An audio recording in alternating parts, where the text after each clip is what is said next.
Good morning, y'all, and thank you for waiting during the long break and bearing with me.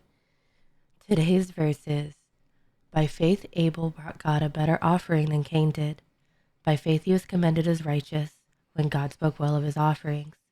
And by faith Abel still speaks, even though he is dead. By faith Enoch was taken from this life so that he did not experience death. He could not be found because God had taken him away.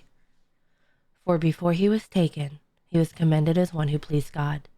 And without faith, it is impossible to please God, because anyone who comes to him must believe that he exists and that he rewards those who earnestly seek him.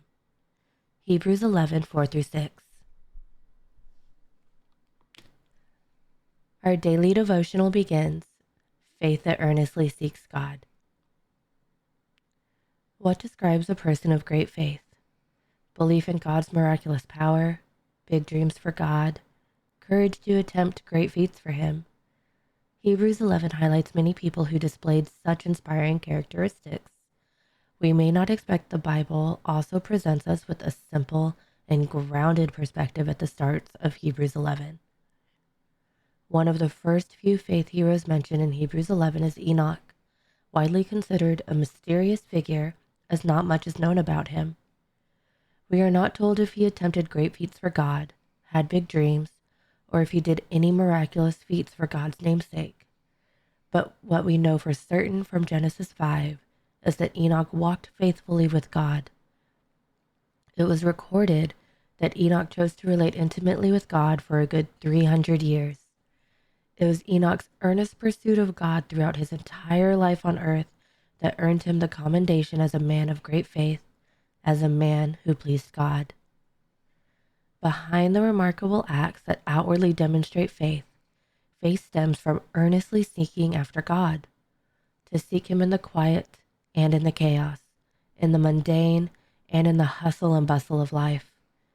Faith calls upon God, knowing that God is true and that he rewards those who pursue after his presence.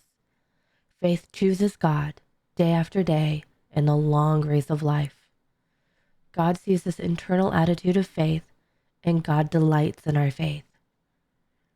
How would we describe our pursuit of God today?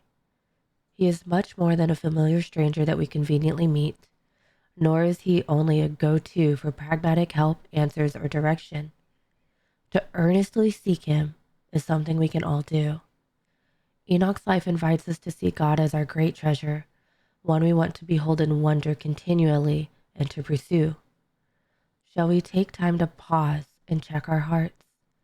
May God enable us to be people of faith who earnestly yearn after him with all that we are and in all that we do.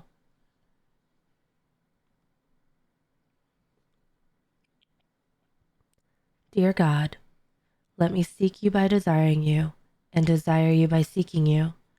Let me find you by loving you and love you in finding you.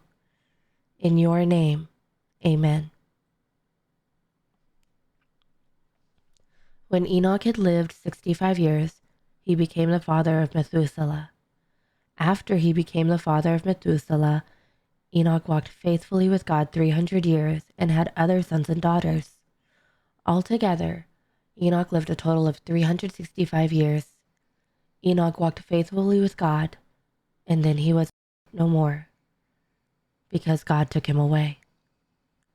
Genesis 5:21-24. Thank you for joining me again today. Happy New Year, and God bless.